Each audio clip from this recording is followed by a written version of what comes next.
My boss fired me after 17 years, calling me a legacy artifact to clear space for his fraternity brothers. He thought he was trimming fat, but he forgot who built the skeleton. So I let the clock run out on his tenure. This is where the corporate ladder breaks in the most satisfying way possible, and you won't want to miss the fallout. Make sure you're subscribed to see it through to the end. We're always curious. Have you ever had a boss who clearly had no idea what you actually did? Let us know in the comments. The notification pinged on my phone screen at exactly 7:56 a.m., slicing through the quiet hum of the parking garage. I was just locking my sedan, the same reliable car I had parked in this exact spot for nearly a decade, when the calendar invite materialized. Subject: quick sync. Location: HR conference room B time, 7:59 a.m. No agenda, no context, no lead time, just vibes and cowardice. Only a specific type of managerial coward schedules a termination meeting 3 minutes before the hour, ensuring the employee hasn't even had time to pour their first cup of coffee or settle into their desk. It was a tactical ambush designed to catch me off balance, disoriented and compliant. I stared at the screen, my thumb hovering over the accept button. My heart didn't race. My hands didn't shake. Instead, a cold, heavy stone settled in the pit of my stomach. I knew exactly what this was. You don't work in operations for 17 years without learning how to read the silence between the lines. I adjusted my blazer, checked my reflection in the side mirror to ensure my expression was utterly neutral, and walked toward the elevator. When I entered conference room B at exactly 7:59 a.m., Bryce was already there.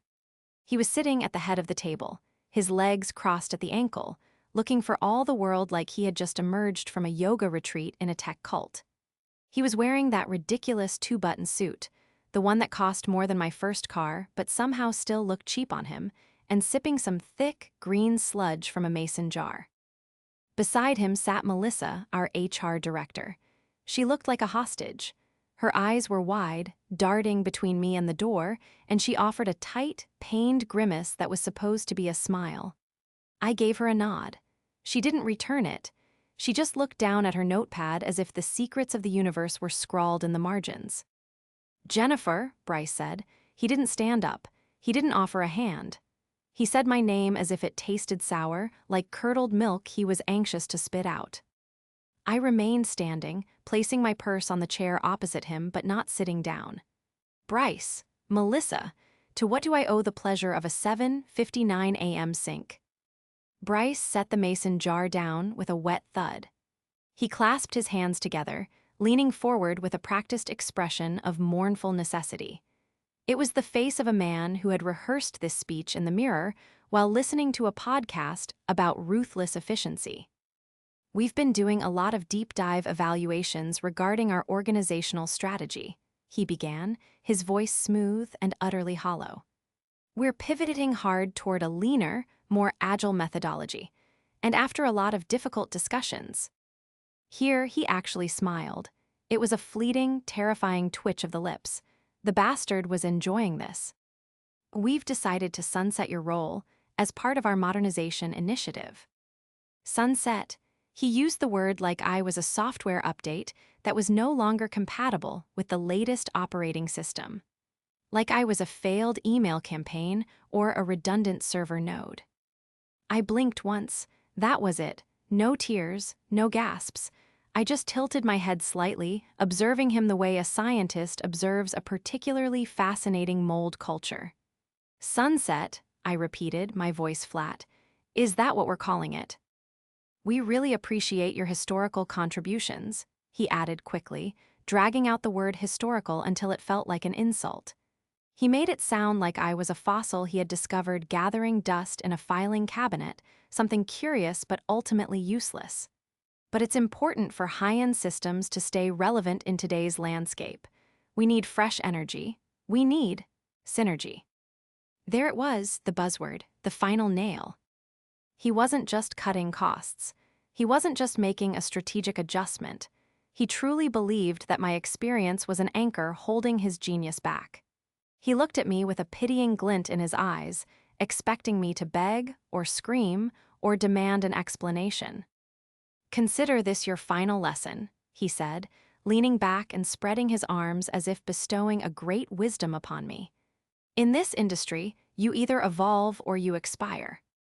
I looked at him, really looked at him, and realized he had absolutely no idea who he was talking to. He saw a middle-aged woman in a sensible blazer. He didn't see the architect of the floor he was standing on. I smiled then. It was a tight-lipped expression showing Oh, teeth and no warmth. "Understood," I said. I picked up my purse. I didn't ask about severance. I didn't ask for a reference. I didn't even take the company-branded travel mug I had left on the table. I just turned and walked out. His arrogance wasn't just an insult. It was the key to his own cage. The walk from the conference room to the elevator felt like the longest, slowest parade I had ever marched in. The office was just waking up. The sales team was pouring coffee. The developers were putting on their noise-canceling headphones. Usually, as I walked down this hallway, people would wave. They would stop me to ask about a vendor contract or a compliance issue. Today, the silence was deafening. Heads ducked down behind monitors, eyes averted. It was as if a force field of contagion had sprung up around me. They knew. In an office this size, the rumors of a high-level execution travel faster than light. I kept my chin high, my heels clicking a steady, rhythmic beat against the polished concrete floor, a floor I had personally selected during the 2012 renovation. I passed the break room where I had organized 10 years of holiday parties. I passed the server room where I had once spent 3 straight nights sleeping on a cot during the Great Crash of '14. Every square inch of this building held a memory of my labor, and now I was being excised from it like a tumor. The elevator doors slid open, blessedly empty. I stepped inside and pressed the button for the garage. As the doors closed, shutting out the view of the high-end system's logo on the lobby wall, my composure finally cracked.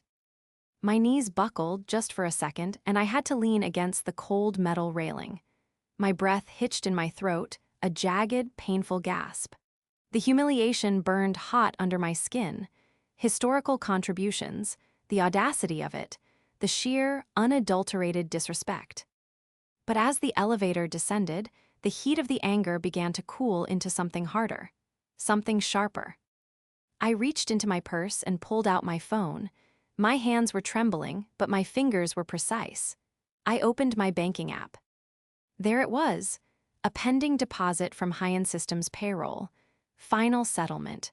Bryce, the smug little overachiever, had it ready to go the moment the meeting ended. He wanted me gone, paid off, and erased before lunch. I clicked Confirm Deposit. Transaction complete, 8:12 a.m.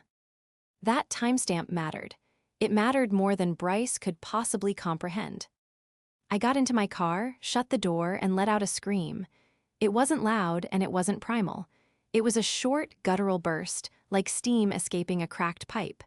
Then, silence. I checked my rearview mirror and wiped a smudge of mascara from beneath my eye. I didn't start the car immediately. Instead, I reached into the glove compartment and pulled out a thick, manila envelope. I had kept it there for 5 years, just in case. I ran my thumb over the seal.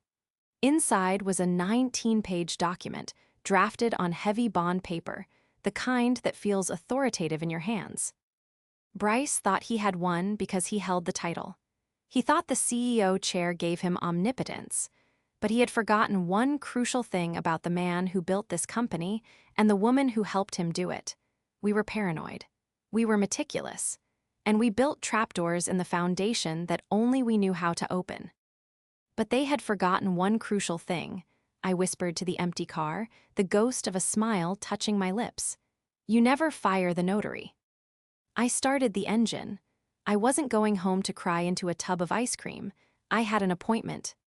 Next stop, the Notary Public on 4th Street.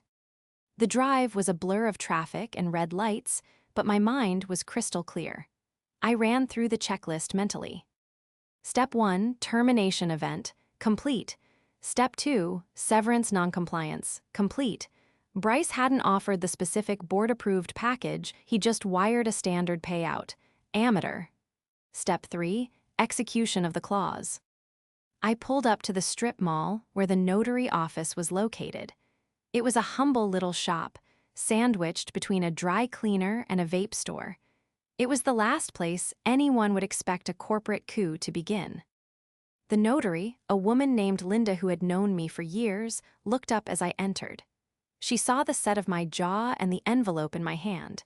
She didn't ask how my day was. She didn't offer small talk. "Is it time?" she asked, her voice low. "It's time," I replied, sliding the document across the counter. "I need this timestamped for 8:41 a.m. immediately." As she raised the heavy metal stamp, I felt a strange sense of calm wash over me. Bryce had started a war at 7:59 a.m. He didn't know it yet, but by 8:45 a.m. he would already have lost it. To understand why this betrayal cut so deep, you have to understand where we started. 17 years. That's how long I had been with high-end systems. I joined back when our servers were literally held together with duct tape and hope, and our marketing team was just whoever could make a halfway decent PowerPoint presentation. I was there before we got the Series A funding rounds, before we outgrew 2 different office buildings, and long before anyone had ever heard of Bryce with a Y. The founder, Mr. Hyan Arthur, built this company from a folding table in a rented storage unit. I was his first hire. He used to say, "Jen, processes make permanence." Arthur was a genius, but he was chaotic. He could code an entire operating system in a weekend, but he couldn't remember to pay the electric bill. That was where I came in. I was the spine. I made sure every process had a paper trail, a timestamp, and a backup. Technically, my title was Chief Operations Liaison, whatever the hell that meant to outsiders. Internally, I was the person you called when procurement stalled, compliance panicked, or legal forgot which version of the charter we were using. I kept the whole machine running without ever needing to raise my voice. Arthur and I had an understanding. He was the visionary, I was the reality. He trusted me to safeguard the company's foundation. Then Arthur got sick. He started fading about a year ago. It was quiet at first, missed meetings, forgotten names, odd silences during strategy sessions. He still had moments of clarity, brilliant flashes of the old Arthur, but the board got nervous. And nervous boards do stupid things. Like handing the keys to the kingdom over to Bryce. Arthur's wet-nosed nephew, a man who once asked, in a room full of senior engineers, if we could just ChatGPT our compliance reports. I wish I were kidding. From the second Bryce set foot in the office with his polished loafers, tailored suits that were too tight in the calves, and that fake, veneer-heavy humility, I knew I had a countdown running over my head. He didn't care about the product, he didn't care about the people. He cared about the aesthetic of being a CEO. He made a speech on his first day about modernizing legacy systems, while never once looking me in the eye. His eyes, for the record, were usually glued to his phone, scrolling through whatever crypto clown was promising to 10x his ego that week. I started noticing the shift immediately. First, my calendar permissions got weirdly restricted. Meetings I had led for a decade were suddenly disappearing from my schedule. Then, people I had mentored, brilliant young staff members I had hired myself, were suddenly CCing me on emails instead of inviting me to the decision-making table. But the worst part was the culture shift. Bryce replaced our weekly engineering stand-ups with vibe checks. He replaced our vendor liaison, a woman with 20 years of experience, with his fraternity brother from Sigma Chi, a guy named Zach who thought a Gantt chart was a type of cheese. I watched him convert our internal knowledge wiki, a database I had spent years curating, into a Slack channel called Bryce Notes. And then I overheard it. I was in a stall in the ladies' room, washing my hands, when 2 junior marketing associates walked in. They didn't know I was there. "Bryce is going to clean house soon," one of them said, applying lip gloss. He told Zach that Jennifer has museum energy. said she depresses the stock price just by walking down the hallway. Museum energy. I stood frozen, the water dripping from my hands. It wasn't just that he wanted me gone. It was that he viewed my loyalty, my history, and my competence as a joke. To him, I was just dust to be swept away so he could bring in more beanbag chairs and kombucha taps. He was a man who polished the surface while rotting the core. But here is the thing about polished surfaces, they are slippery. And here is the thing about rot, it spreads. Bryce was so busy looking at his reflection in the mirror of his own ego that he never bothered to look at the structural blueprints of the house he was trying to renovate. He didn't know about the late nights Arthur, and I spent in 2009 drafting safeguards. He didn't know about the paranoia that drove Arthur to lock down the company's future against exactly this kind of nepotistic incompetence. Bryce saw a middle-aged woman with a notary stamp and laughed. He should have been running. Here's the thing about being underestimated. It gives you time. Quiet time. The kind where you revisit old files, pull up those dusty PDFs nobody has opened since 2008, and remember every handshake that ever meant something. I didn't go home after leaving the notary. That would have been what a victim does. Instead, I drove to the coffee shop directly across the street from the high-end systems building. It was a place I knew well. I had negotiated our first server contracts in the back booth of this very shop. I ordered a black coffee, opened my laptop, and connected to the secure hotspot on my phone. I wasn't just sitting there to sulk. I was establishing a perimeter. At 9:02 a.m., the courier IH. Ad hired arrived at the notary's office. I tracked his progress via GPS on my screen, a little blue dot moving through the city grid like a missile. I had prepared the same-day service order 2 weeks ago, labeled time-sensitive legal document. When I spoke to the dispatch manager earlier, I had been very specific. This requires a signature on delivery, but only from the company's general counsel, Lisa Halbrook, not HR, not the CEO, no substitutes.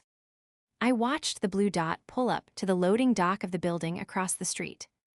Bryce didn't know that the letter now in transit contained more than just flowery goodbyes or legal grumbling about age discrimination. It was a formal notice of termination acknowledgement, executed by the party of the second part, me, per Section 4.8 of the 2009 Operational Reversion Agreement. Section 4.8. A clause so old even most of the current legal team had likely forgotten it existed, but I hadn't. I helped Arthur draft that agreement when we incorporated in Delaware. He was paranoid back then, terrified the board might someday be swayed by blood ties instead of competence. He was afraid of exactly this scenario, a princeling taking the throne and burning the kingdom. So we wrote safeguards, legal tripwires, checks buried so deep in the corporate charter they might as well have been written in invisible ink. But I kept copies, in triplicate, stored in 2 physical locations and encrypted in 1 digital vault. The clause was simple but devastating. In the event that Jennifer L. Crane is involuntarily terminated without documented cause, and if said termination fails to meet the severance and board notification standards outlined in Article 7.2, then operational oversight of high-end systems shall revert to the founder's trust. Crucially, the clause stipulated a 72-hour window. If the board did not unanimously override the termination with the founder's written consent within 3 business days, the reversion became automatic. Bryce had just pulled the pin on his own grenade. And the best part, he was too busy drinking green sludge to hear the click. I watched through the tinted window of the coffee shop as Bryce strolled out of the building an hour later, laughing with someone from strategy. Probably Zach, the frat brother he'd hired to run analytics despite thinking a pivot table was a piece of furniture. They looked carefree, victorious. I checked my watch, 12:03 p.m. My phone buzzed, a notification from the courier service, delivered, signed by L. Halbrook. I opened a new document on my laptop, a timeline. I typed it out, old school, black text on a white background. 7:59 a.m., termination. 8:12 a.m., final paycheck deposited, confirming separation. 8:41 a.m., notary seal affixed to reversion notice.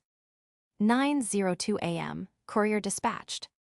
12:03 p.m., notice served to general counsel. I had a paper trail that was bulletproof.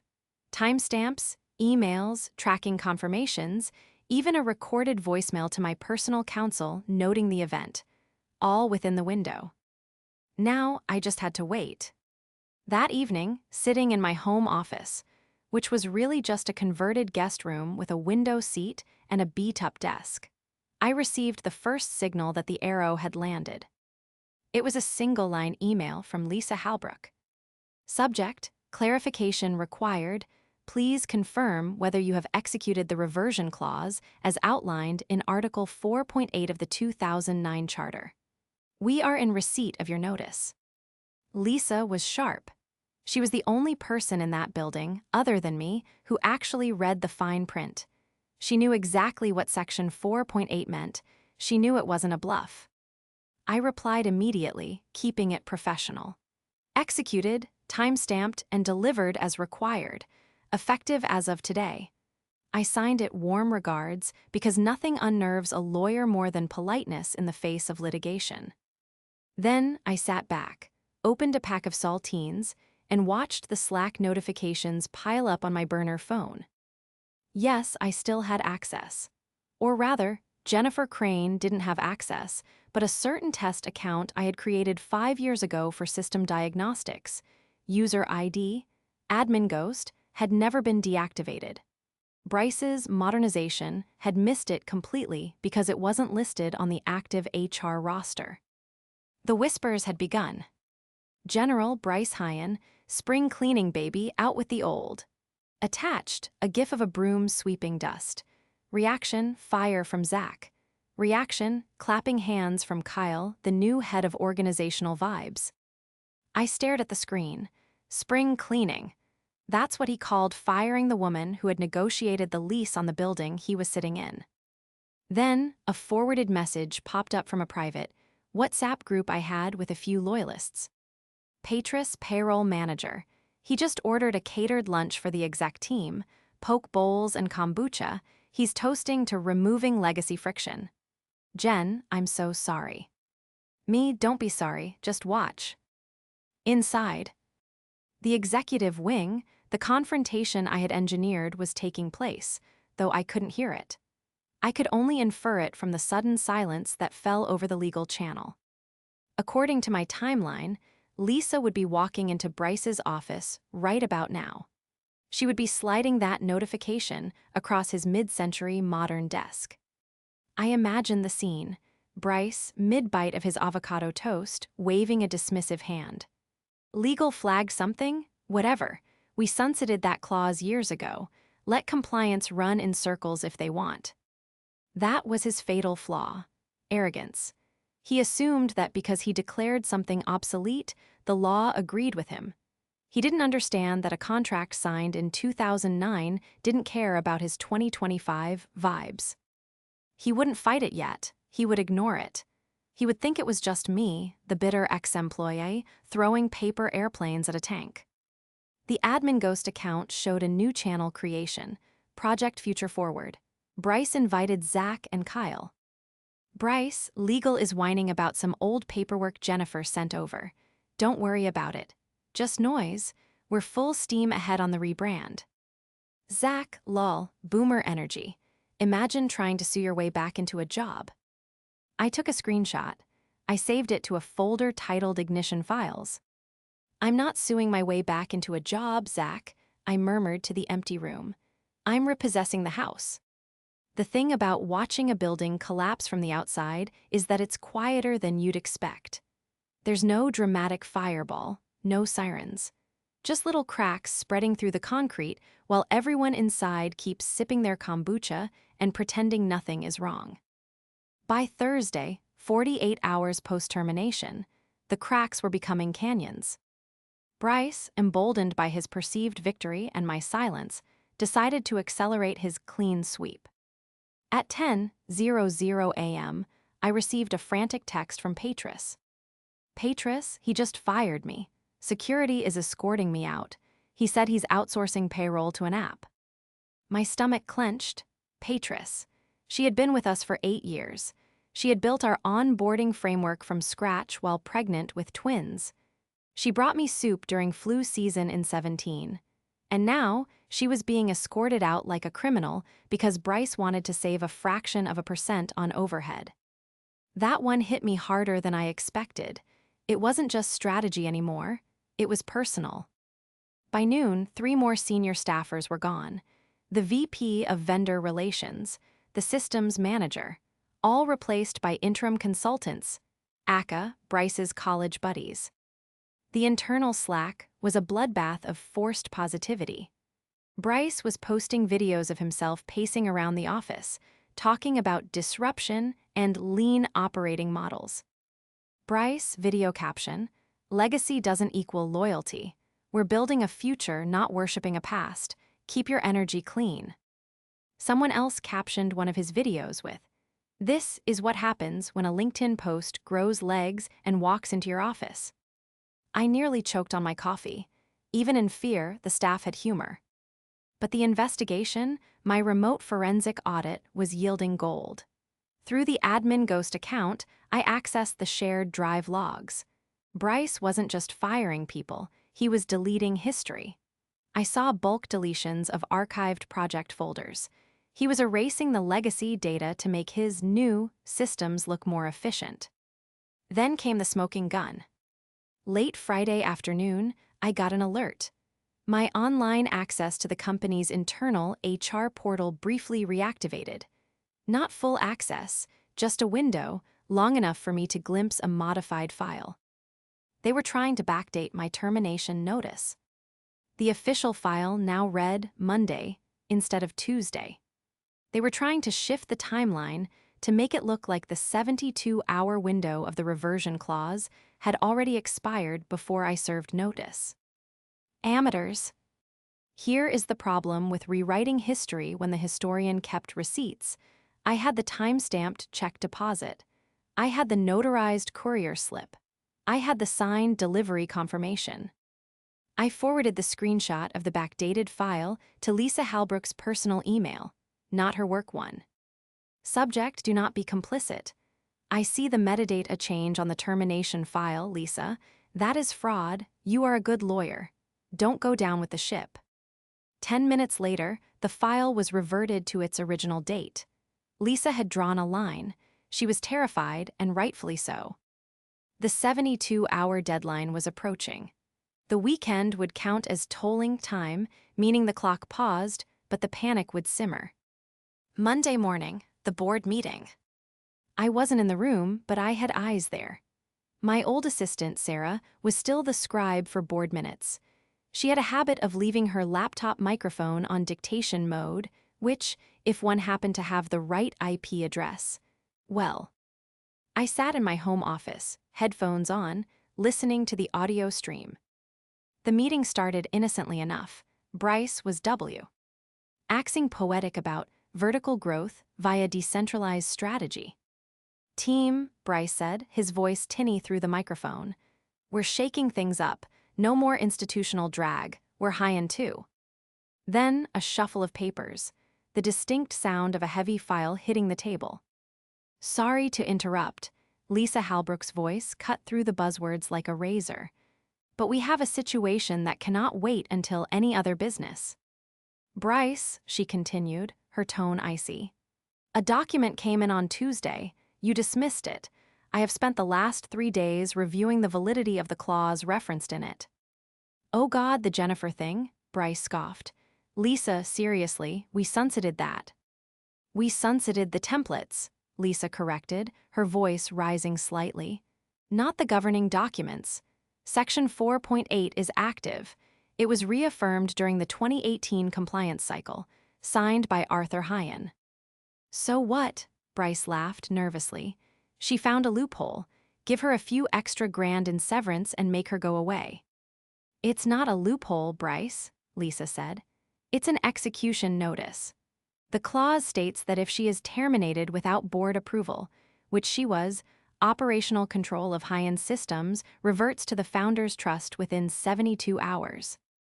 Silence, absolute, suffocating silence. And, Lisa added, dropping the hammer, we are currently at hour 68. That's insane, Bryce stammered. You can't just undo a CEO because of a dusty binder. That's not a dusty binder, a male voice, likely a board member, interjected. That's a loaded gun you handed her. So what happens when the clock runs out? Bryce asked, his voice losing its swagger. Then the appointee listed in the trust assumes operational oversight, Lisa replied. Immediately. Who is the appointee? Bryce demanded. Is it Arthur? He can't run a company, he's in assisted living. The trust designates a successor, Lisa said. A sealed name. Well, unseal it. I don't have it, Lisa said calmly. It's in the safe, but I can tell you one thing, Bryce. The only person with authorized access to retrieve that file is Jennifer. I leaned back in my chair, a cold smile playing on my lips. Bryce had finally realized he wasn't the hunter, he was the prey, and he had 4 hours left. It was 7:58 a.m. on Tuesday when the board reconvened. Same room, same mahogany table, but the atmosphere had shifted tectonically. 48 hours ago, this room had been a place of casual power, where men in expensive suits checked their fantasy football stats while nodding at slide decks. Now, it had the haunted posture of a holding cell before a sentencing hearing. No one spoke. No one coughed. The silence was heavy, thick with the realization that they had allowed a child to play with a loaded weapon and the safety was off. Bryce hadn't shaved. His once gelled hair stuck up in defiance, like even his follicles had turned on him. He paced the length of the window, staring out at the parking lot, vibrating with the wild-eyed energy of a man trying to speedrun denial. The aura of startup swagger he wore like cologne, the move fast and break things philosophy, had curdled into something desperate and thin. Meredith, the board chair, sat at the head of the table. She tapped her pen against the edge of her leather portfolio, 3 soft ticks. Pause, 3 more. It was the only rhythm in a room frozen in anticipation. At exactly 8:00 a.m., the door opened. It wasn't Jennifer, not yet. It was the courier. He didn't knock. He was led in by security per the protocol for time-sensitive legal deliveries. A protocol I had written into the security handbook 6 years ago. He walked the length of the table, the sound of his boots echoing on the floor, and handed a slim, sealed envelope to Meredith. Meredith took it. She looked at Lisa Halbrook. Lisa nodded once, a gesture that said, "It's over." "This file," Meredith said, her voice steady but quiet, "has not been opened since it was placed into trust custody in 2019. It was sealed in the presence of Arthur Hyen, 2 witnesses, and a notary public. It designates the operational successor in the event of a Section 4.8 reversion." Bryce let out a bitter, jagged laugh from the window. "This is a joke, right? You guys seriously want to roll company control based on a magic envelope. What is this, Willy Wonka, corporate edition?" No one answered him. The disdain in the room was palpable. Meredith slid her finger under the flap of the envelope. The tearing sound was obscenely loud. She slid out a single sheet of heavy ivory paper, unfolded it, and read it. Silence. She didn't read the name aloud immediately. She just stared at it.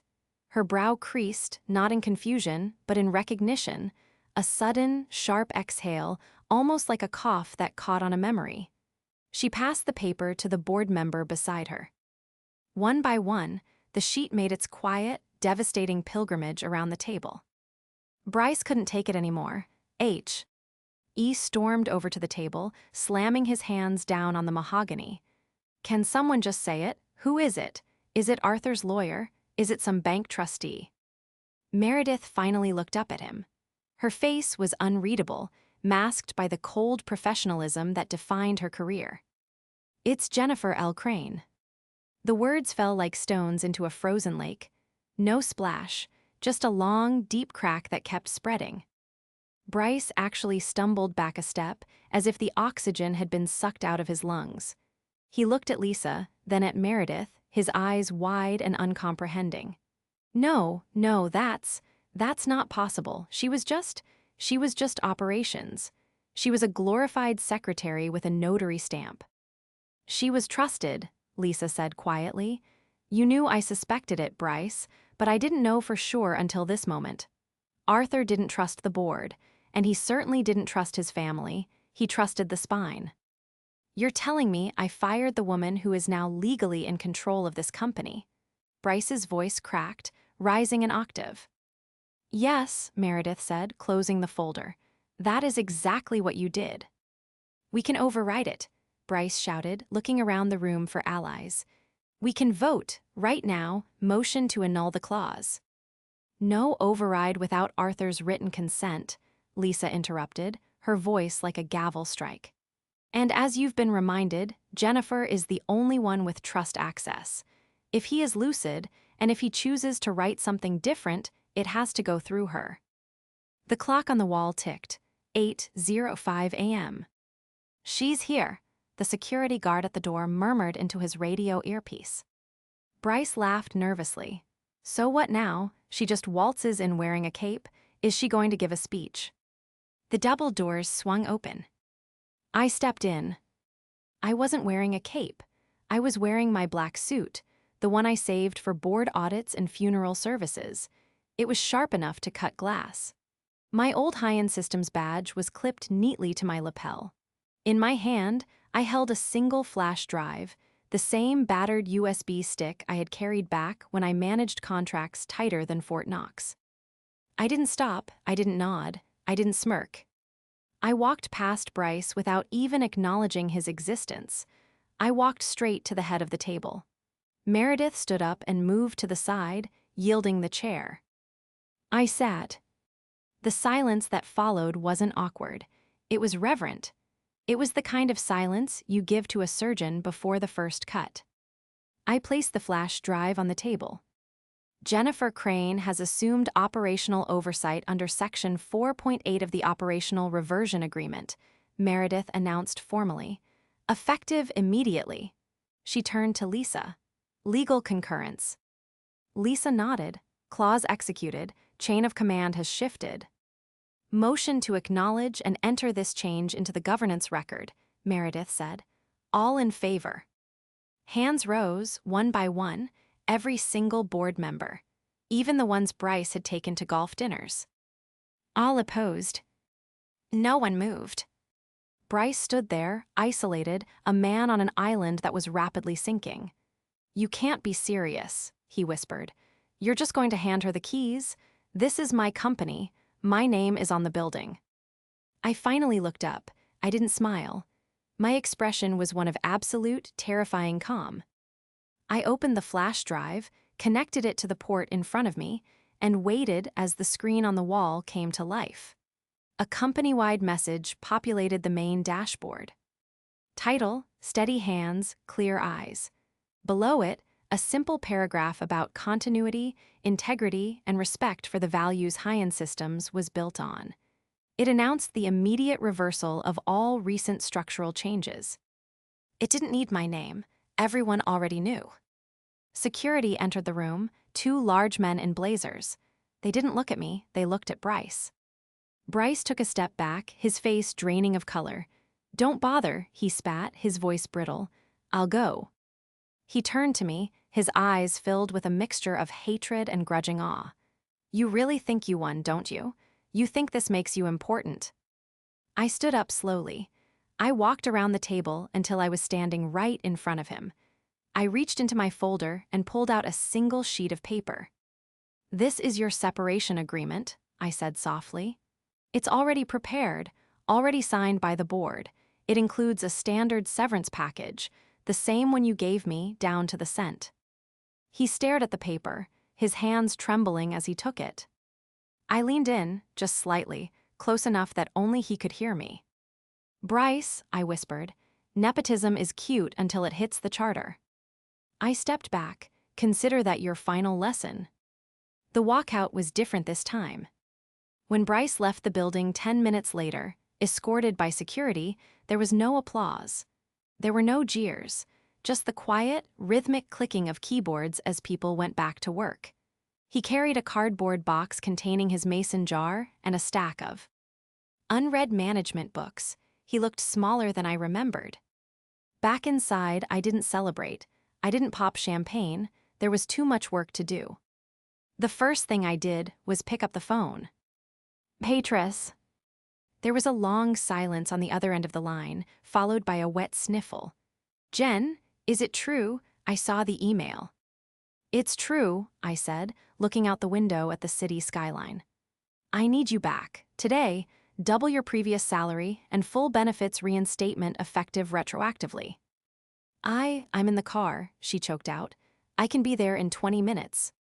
"Drive safe," I said. "Your desk is waiting." By noon, I had rehired the VP of Vendor Relations and the systems manager. By 2:00 p.m., the Vibe Ops team, Zach and Kyle, had been relieved of their duties. I didn't fire them via email. I did it in person because everyone deserves the dignity of eye contact, even if they don't deserve the job. Zach tried to argue about his contract. I simply pointed out that his contract was signed by an unauthorized officer during a reversion period and was therefore void. He didn't know what that meant, but he knew enough to leave. The cleanup was brutal. Bryce had made a mess of the accounts, authorized risky crypto-adjacent partnerships, and decimated the morale of the engineering team. But as I walked the floor that afternoon, the atmosphere had changed. It wasn't a party, it was relief. Shoulders were lower. People were making eye contact. The fear of arbitrary execution had lifted. I stopped by the server room, the heart of the beast, and saw the lead engineer. He looked at me, gave a tired smile, and simply gave a thumbs up. That was all the validation I needed. That evening, I left the office at a reasonable hour. I didn't go home. I drove to the outskirts of the city, to a quiet facility nestled in a grove of oak trees, the Pines Assisted Living. I signed in at the front desk. The nurse knew me. "He's awake," she said gently. "He's been asking for the spine." I walked into Arthur's room. It was dimly lit, smelling of lavender and antiseptic. Arthur Hyen, the man who had built an empire from a storage unit, sat in a recliner by the window. He was frail now, his hands shaking slightly, but his eyes, those sharp, intelligent eyes, were clear. I sat down beside him. I took his hand. "Jen," he rasped. His voice was weak, but the recognition was instant. "Hello, Arthur," I said softly. He looked at me, searching my face. He squeezed my hand with surprising strength. Did the papers work?" I smiled, a genuine, warm smile that reached my eyes for the first time in a week. "Yes, Arthur, the papers worked. Section 4.8, just like we drafted." He let out a long, ragged breath, his shoulders relaxing against the chair.